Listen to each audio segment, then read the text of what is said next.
আমি বলেছিলাম যে ইফরিত যে জিনগুলো রয়েছে তারা আজানের শব্দ সহ্য করতে পারে না, এবং আজান হইলে তাদের ভিতরে এক ধরনের অস্থিরতা দেখা দেয়। আজান যখন হয় তখন তারা পানির মধ্যে মাথা চুবায় রাখতে পছন্দ করে।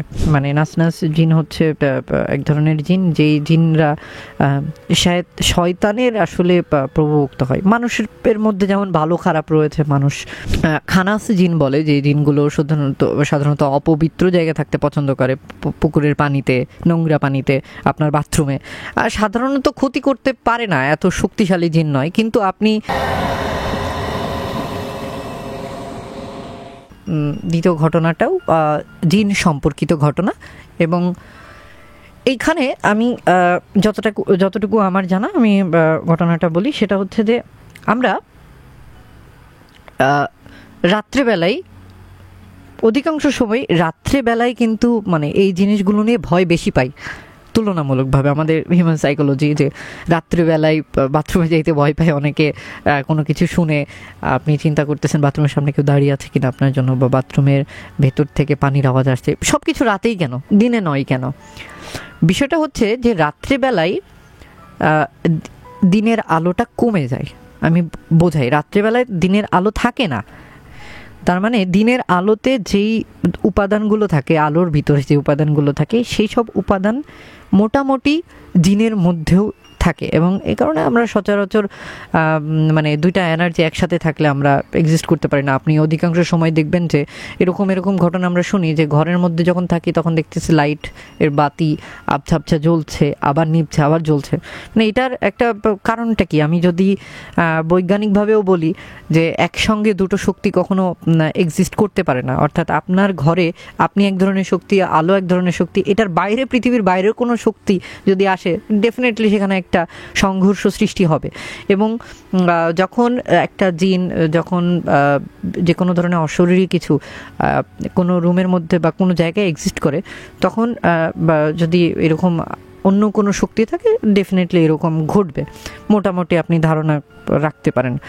জিনের অনেকগুলো জাতি রয়েছে, আমি কয়েকটা বলি যাতে করে আপনাদের ঘটনাটা বুঝতে সুবিধা হয়। তো এর আগে আমি বলেছিলাম যে আমি রিকল করাবো কিছু কিছু জায়গায়। আমি বলেছিলাম যে ইফরিত যে জিনগুলো রয়েছে তারা আজানের শব্দ সহ্য করতে পারে না, এবং আজান হইলে তাদের ভিতরে এক ধরনের অস্থিরতা দেখা দেয়। আজান যখন হয় তখন তারা পানির মধ্যে মাথা চুবায় রাখতে পছন্দ করে, এবং এই কোয়ালিটির জিনের নাম হচ্ছে নাসনাস জিন। মানে নাসনাস জিন হচ্ছে এক ধরনের জিন, যেই জিনরা শয়তানের আসলে প্রভুভক্ত হয়। মানুষের মধ্যে যেমন ভালো খারাপ রয়েছে মানুষ, তেমনি জিনের মধ্যেও এই ধরনের অনেকগুলো ক্যাটাগরি আছে। এবং তারপর বলছিলাম যে 1 মাস পর নিখোঁজ হয়ে যেত ওই মেয়েটা। মানে নিখোঁজ হয়ে যেত কারণ প্রতি মাস 1 মাস পর তার শরীরের যে রক্ত রয়েছে সে রক্তটা তাকে রিলিজ করতে হবে, এবং তার যে সন্তান হবে ডেফিনেটলি সেও হচ্ছে আসলে একই প্রজাতির হবে, এবং সেও একইভাবে আচরণ করবে। প্রচুর নথি রয়েছে এ সম্পর্কিত, আপনারা ইন্টারনেট ঘাটলে পেয়ে যেতে পারেন। আরেক ধরনের জিন রয়েছে খানাস জিন বলে, যে জিনগুলো সাধারণত অপবিত্র জায়গায় থাকতে পছন্দ করে, পুকুরের পানিতে, নোংরা পানিতে, আপনার বাথরুমে। আর সাধারণত ক্ষতি করতে পারে না, এত শক্তিশালী জিন নয়। কিন্তু আপনি যে বাথরুমে গেলেন, দেখা যাচ্ছে আপনি দাঁড়িয়ে আছেন, ঠিক সেই সময় আপনার পেছন থেকে মানে একটা আনইউজুয়াল ঘটনা ঘটলো, আপনাকে কেউ টোকা দিল, আপনি দেখলেন কেউ নাই। কিংবা আপনি অধিকাংশ সময় আপনি বাথরুমের যে আয়নাটা আছে সেই আয়নাটাতে যখন রিফ্লেকশন আচমকা দেখলেন। তো হ্যালুসিনেশন, ইলিউশন থাকতেই পারে, তার সাথে থাকে খানাস জিন। আরেক ধরনের জিন আছে, এটা হচ্ছে বলে সিলা জিন। এরা খুব ওভার স্মার্ট টাইপের জিন হয়, এবং উত্তর থেকে পশ্চিম জিনের কিন্তু একটা রুট আছে চলাফেরা করার। আমরা অধিকাংশ অনেক ঘটনাই শুনেছি যে যখন দেখা যাচ্ছে যে বাসার জিনিসপত্র আমরা চেয়ার টেবিল এক জায়গায় রাখলাম, সকালবেলায় উঠে রেগুলার দেখি যে ওটা ওখানে আর থাকে না। তো এইটা অনেক সময় হইতে পারে যখন উঁচু কোনো দালান থাকে, ওই জায়গাটা হচ্ছে জিনের রুট। ওই সামনে যেটাই পাক না কেন তারা ওইটা সাইড করে চলে যাবে। অনেক সময় অনেক বাসায় দেখা যায় যে বাসায় ছেড়ে দিতে হয় অত্যাচারে, যে সকালবেলা মানে দেখা যাচ্ছে গড় শব্দ হইতেছে ছাদের উপরে, কোনো ড্রামের সাউন্ড হইতেছে। সাউন্ডগুলো বেসিকলি তাদের চলাফেরার রুট, সেখানে আপনাকে বাধা দিবেই। সিলাজুন খুব ওভার স্মার্ট এবং তারা মেয়েদের মানে বিভিন্ন রূপ ধরতে, আমি যদি কোরআনের ভাষায় বলি, তারা বিভিন্ন ধরনের রূপ ধরতে পছন্দ করে এবং খুবই স্মুথলি আপনার শরীরের মধ্যে ঢুকে যেতে পারে এবং আপনাকে একটা আসরের মধ্যে নিয়ে আসতে পারে। এই ঘটনাটা হচ্ছে যারা বান্দরবন অনেক দিন বেড়াতে গিয়েছেন, থানচিতে বেড়াতে গিয়েছেন, এবং আমরা জানি যে থানচির পরে মোটামুটি আর রাস্তাঘাট সেরকম নাই। উদয় ভাই গিয়েছেন কিনা আমি জানি না, যদি রেমাক্রির পর থেকে মোটামুটি আমাকে হয় ট্রেকিং করে যেতে হবে, না হলে বর্ষাকালে পানিতে যেতে হবে। তো থানচি থেকে বান্দরবন পর্যন্ত একটা ভদ্রলোক ছিল যিনি সিএনজি চালায়। তো এই ঘটনাটা হচ্ছে আমি ওনার কাছ থেকে কালেক্ট করতেছি। তো উনি আমাকে যতটুকু জানায় যে 2 জন লোক সিএনজিতে উঠেছিল। ওঠার পরে বিকাল রাত্রেবেলায় কিন্তু ওই রোডে আর কোনো ধরনের চাঁদের গাড়ি বা সিএনজি চলে না। তো বান্দরবন থেকে তারা থানচিতে যাবে বিকাল টাইমে। তো সন্ধ্যার আগে তারা থানচিতে নেমে যায় এবং থানচি থেকে তারা তাদের গাইড নিয়ে যাবে আর কি। থানচিতে নামার আগে তারা সিএনজির মধ্যে একটা ব্যাগ ফেলে যায়। 2 জন পর্যটক, দেখে বোঝা যাচ্ছে মোটামুটি হাফ প্যান্ট পরে আসছে পর্যটকই। তো তার একটা ব্যাগ ফেলে যায় এবং সিএনজি ড্রাইভার ওই ব্যাগটা পান।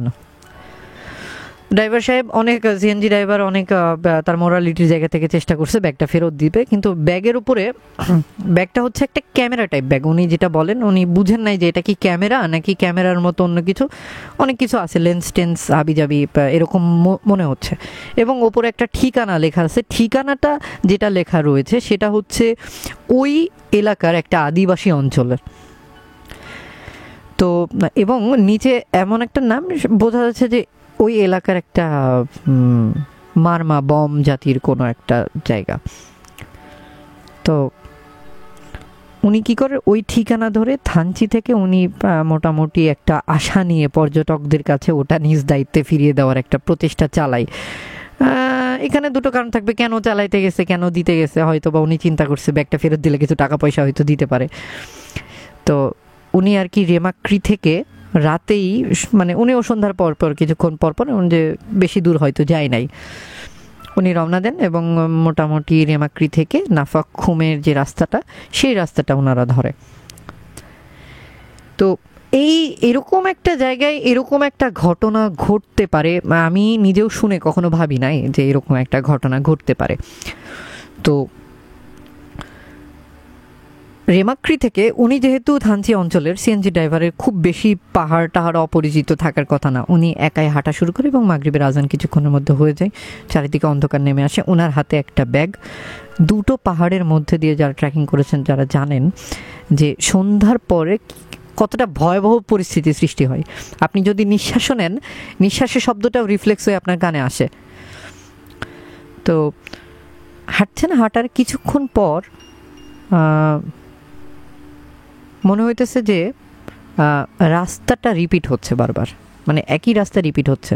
পাহাড়ের ক্ষেত্রে এটা স্বাভাবিক, মানে আমরা যারা বাইরের আছি তাদের কাছে অনেক সময় মনে হয় যে পাহাড়ি রাস্তা বারবার একই রকম পাহাড়। তো ওনার কাছে এরকম হওয়ার কথা ছিল না।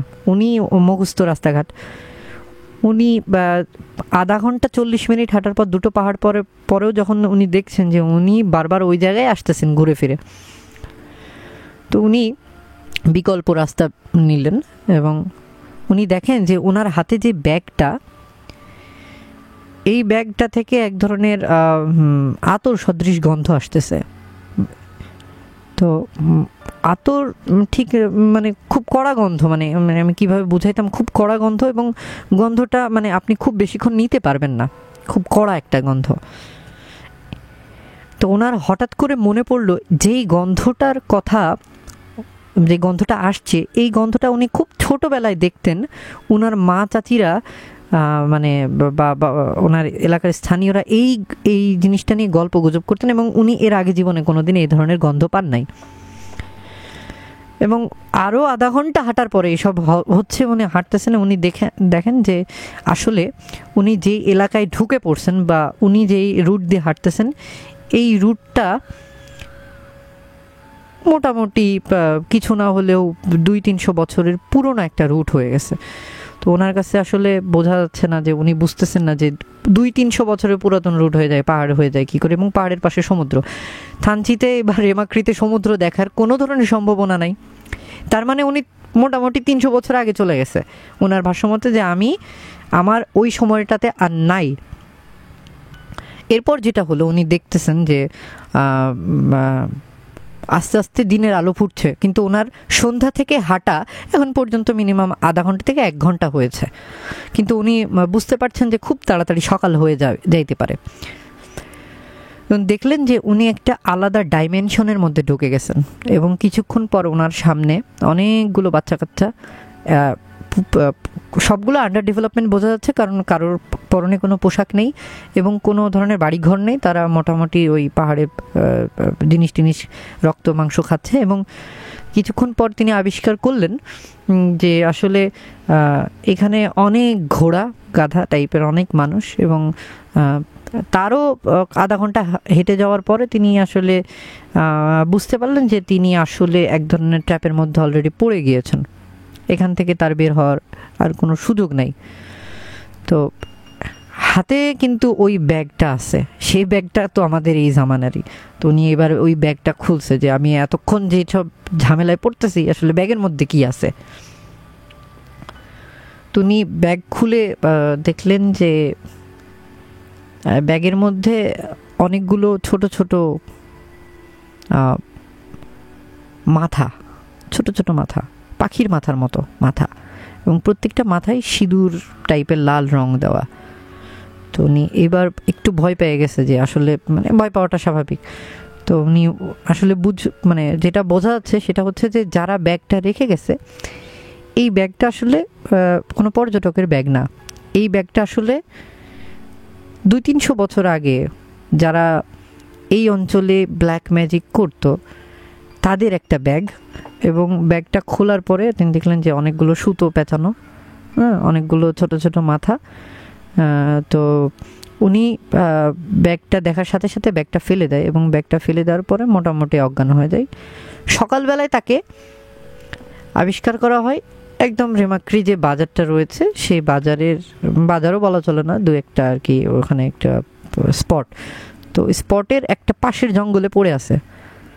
তার মানে এই ব্যাগটা নিয়ে সে কোথাও যাইতে পারে নাই। দ্বিতীয় কথা হচ্ছে ব্যাগটাও তার কাছে নাই। তো তাকে পরের দিন উদ্ধার করা হয়, এবং উদ্ধার করার পরে